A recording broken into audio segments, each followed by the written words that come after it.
na nandoon siya. So may isang tao pa doon who can say that this really happened. So sabi ko, again, I've not seen my numbers.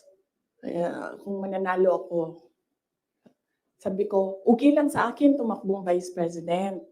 Sabi ko, number one, siguro ma-reduce konti ang disappointment ng mga tao sa hindi ko pagtakbong President. I think maiintindihan na nila.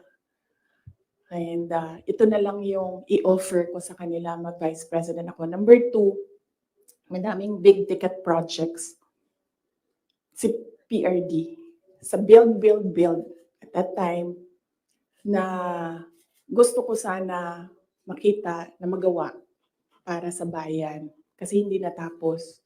Kasi kulang nga talaga ang 6 years.